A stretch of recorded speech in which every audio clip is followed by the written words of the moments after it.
Tidak ada habisnya jika membicarakan tentang anime isekai, dan kali ini kita merekomendasikan 10 anime isekai fantasy part 2 dengan cerita animenya yang tidak membosankan, dan juga dengan adegan fight magic yang bagus.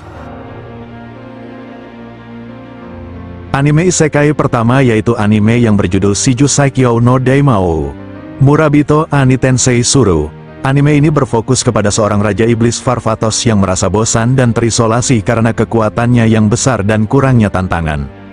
Jadi dia bunuh diri, berniat untuk akhirnya bereinkarnasi sebagai anak laki-laki biasa.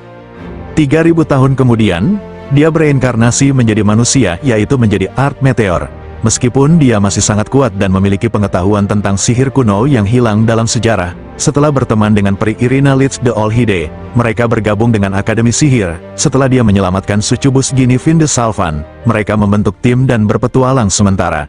Irina dan Gini bersaing untuk mendapatkan kasih sayang Art. Dan selanjutnya yaitu anime Genjitsu Sugiyusa no Oukoku Saikenki. Anime yang berfokus kepada Kazuya Souma, seorang pegawai negeri sipil yang mendapati dirinya dipanggil ke dunia lain dan petualangannya akan segera dimulai. Setelah dia mempresentasikan rencananya untuk memperkuat negara secara ekonomi dan militer, Raja kemudian menyerahkan tahta kepadanya dan Kazuya mendapati dirinya dibebani dengan memerintah negara. Terlebih lagi, dia sudah bertunangan dengan putri raja sekarang. Kazuya memutuskan untuk membantu kerajaan merubah perekonomiannya yang menurun, bukan dengan cara petualangan atau perang, tetapi melalui reformasi administratif. Kazuya memanggil orang bijak dan berbakat ke sisinya. 5 orang berkumpul di hadapan Kazuya yang baru dinobatkan. Anime isekai selanjutnya yaitu Otome Game Sekai wa Mobuni Kibisi Sekai Desu. Cerita anime ini dimulai ketika pekerja kantoran Leon Fou Bartfer. Ia meninggal dan menemukan bahwa dirinya bereinkarnasi dalam permainan otome yang dipaksa untuk dimainkan oleh saudara perempuannya. Secara khusus, dia bereinkarnasi ke kerajaan Holford dari dunia game otome. Dunia di mana wanita berkuasa, terutama tangguh untuk NPC, karakter latar belakang seperti dia. Plot berkisar Leon mengganggu dunianya menggunakan pengetahuannya tentang permainan dari kehidupan masa lalunya, menemukan item cheat Luxian dan mendaftar di Akademi Holford. Dia mencoba untuk menjalani kehidupan normal, tetapi melalui tindakannya dia terlibat dalam semua jenis plot, sambil berbaur dengan royalty dan karakter lain dari permainan otome. Anime isekai selanjutnya yaitu anime Tensei Kenja no Isekai Life. Anime ini menceritakan tentang kehidupan pekerja kantoran Yuji Sano yang bekerja sepanjang waktu. Jadi, ketika PC rumahnya menampilkan pesan tentang dirinya yang dipanggil ke dunia lain, Yuji menyalakan ulang mesinnya, hanya untuk mengetahui bahwa ia secara tidak sengaja menerima panggilan tersebut. Sekarang di dunia fantasi yang jauh dari dokumen dan komputer, Yuji hanya memiliki satu hal dalam pikirannya, bangun dari apa yang ia pikir adalah mimpi dan kembali ke tumpukan pekerjaan yang ditinggalkannya. Namun, dunia lain ini memiliki rencana lain untuk Yuji, yang dengan cepat menemukan kelas karakter monster tamernya memungkinkannya untuk berteman dengan para slime, dan berkat jumlah mereka, para slime tersebut membantunya menyerap begitu banyak pengetahuan magis sehingga ia memperoleh kelas kedua dalam sekejap mata.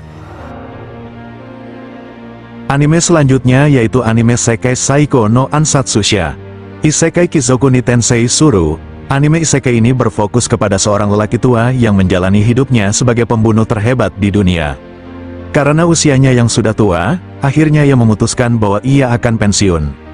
Namun, pesawat yang dikendarainya disabotase dan bahkan keahliannya sebagai pembunuh terhebat tidak bisa menyelamatkannya dari kejadian itu.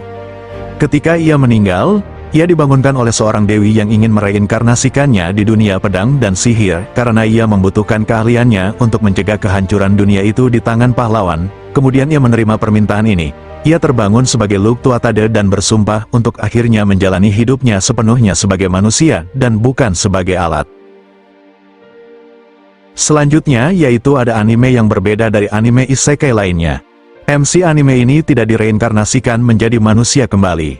Tapi, anime ini direinkarnasikan menjadi pedang. Anime ini adalah Tensei Shitara Ken Desita.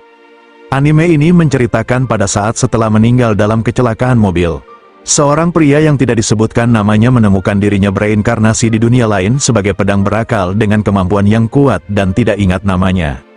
Meskipun ia mengingat semua hal lain dari kehidupan sebelumnya, menerima nasibnya sebagai pedang, ia mulai mencari seseorang untuk menjadi penggunanya, bertarung dan mendapatkan kekuatan. Ia menemukan karavan pedagang budak diserang oleh beruang berkepala dua. Seorang budak muda berjenis catgirl, Fran, menemukan pedang itu, dan menggunakannya untuk membunuh beruang itu. Setelah terbebas dari perbudakan, ia menamai pedang itu Guru, dan keduanya memulai petualangan bersama. Anime selanjutnya yaitu anime Tate no Yusa no Nariagari.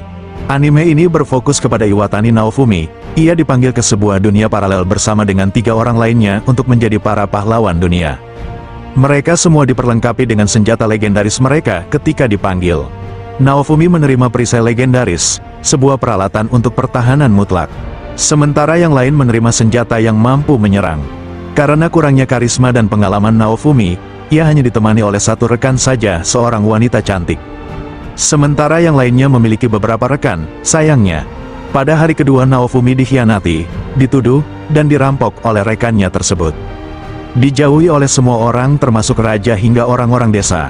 Pikiran Naofumi dipenuhi dengan balas dendam dan kebencian. Dengan demikian, takdirnya di dunia paralel dimulai. Ia mencoba meningkatkan level. Meskipun keterampilan serangannya lemah, ia bertemu dengan Berokas, seorang pedagang budak, dan menunjukkan seorang gadis kecil bernama Raftalia padanya. Berdasarkan rasa ingin balas dendam dan rasa kasihan terhadap Raftalia, akhirnya Naofumi memutuskan untuk membelinya. Dengan ditemani Raftalia, Naofumi memulai petualangannya untuk meningkatkan level demi membalaskan dendam pada orang yang telah mengkhianatinya. Anime isekai selanjutnya adalah anime Kurono Shoukanshi. Anime yang bercerita ketika mempersiapkan reinkarnasi di dunia lain. Kelvin menyerahkan ingatannya dari kehidupan sebelumnya. Dengan imbalan kemampuan yang kuat, poin keterampilan tambahan, dan gelar S-Class Summoner, sebagai bonus, Dewi memfasilitasi Kevin dengan kelahiran kembali. Melvina, yaitu sang Dewi, menawarkan kepada Kevin pilihan. Kelvin pun memulai perjalanan barunya yang menarik dengan Melvina sebagai pemandu. Namun, untuk memanggil bentuk fisik Dewi tercinta, ia perlu memperoleh sejumlah besar poin mana, dan cara terbaik untuk mencapai ini adalah dengan melawan musuh yang kuat, dan membuat kontrak dengan teman yang lebih kuat. Dan anime isekai yang selanjutnya yaitu anime Shikakumon no Saikyo Kenja. Cerita anime ini bercerita tentang dunia sihir, di mana kekuatan dan masa depan seorang penyihir telah ditentukan sejak mereka lahir melalui apa yang disebut lambang. 4 simbol yang mengkategorikan bakat manusia dalam sihir. Menyesali kenyataan bahwa lambangnya dianggap tidak cocok untuk pertempuran dan hanya berguna untuk penambahan sihir. Seorang orang bijak yang sangat terampil dan memutuskan untuk bereinkarnasi ribuan tahun ke depan. Ia terlahir kembali sebagai Matthias Hildesheimer, seorang anak laki-laki berusia 6 tahun dan putra ketiga dari keluarga adipati. Ia berhasil mencapai lambang pertempuran jarak dekat yang selalu ia inginkan. Sayangnya, pada saat itu juga ditemukan bahwa pengetahuan manusia tentang sihir dan ilmu pedang ternyata sangat merosot drastis di era ini. Hanya peralatan sihir jelek yang dapat ditemukan secara sporadis. Sementara itu, bahkan mantra paling dasar telah dilupakan. Untuk menambah penghinaan atas cedera, lambangnya saat ini, yang pernah dipuji sebagai yang paling kuat, sekarang dipandang sebagai yang terburuk. Ketika Matthias berusia 12 tahun, ilmu pedangnya yang tak tertandingi membawanya ke Akademi Kerajaan Kedua, menghancurkan prasangka buruk terhadap tanda yang ia miliki. Ia segera membuat heboh di akademi dan sekitarnya. Namun, mantan orang bijak itu mengungkap tanda-tanda kekuatan gelap yang bekerja dalam bayang-bayang, dan dengan manusia yang lebih lemah dari sebelumnya, terserah kepada Matthias apakah ia akan menggagalkan rencana jahat mereka. Dan anime isekai terakhir yaitu anime Re:Zero Kara Hajimeru Isekai Seikatsu. Anime yang bercerita ketika Subaru Natsuki meninggalkan toko serba ada. Hal terakhir yang ia harapkan adalah terlepas dari kehidupan sehari-harinya dan ia pun jatuh ke dunia fantasi. Hal-hal yang tidak terlihat baik untuk remaja yang kebingungan. Namun, tidak lama setelah kedatangannya ke dunia fantasi, ia diserang oleh beberapa penjahat, berbekal hanya tas belanjaan dan telepon seluler yang sekarang tidak berguna. Ia dengan cepat dipukuli hingga menjadi bubur. Untungnya, kecantikan misterius bernama Satella, dalam pengejaran setelah seseorang yang mencuri lambangnya, terjadi pada Subaru dan menyelamatkannya. Untuk berterima kasih kepada gadis yang jujur dan baik hati, Subaru menawarkan bantuan dalam pencariannya, dan kemudian malam itu, dia bahkan menemukan keberadaan apa yang dia cari. Tapi tanpa diketahui mereka, kekuatan yang jauh lebih gelap membuntuti pasangan dari bayang-bayang, dan hanya beberapa menit setelah menemukan lencana, Subaru dan Satella dibunuh secara brutal.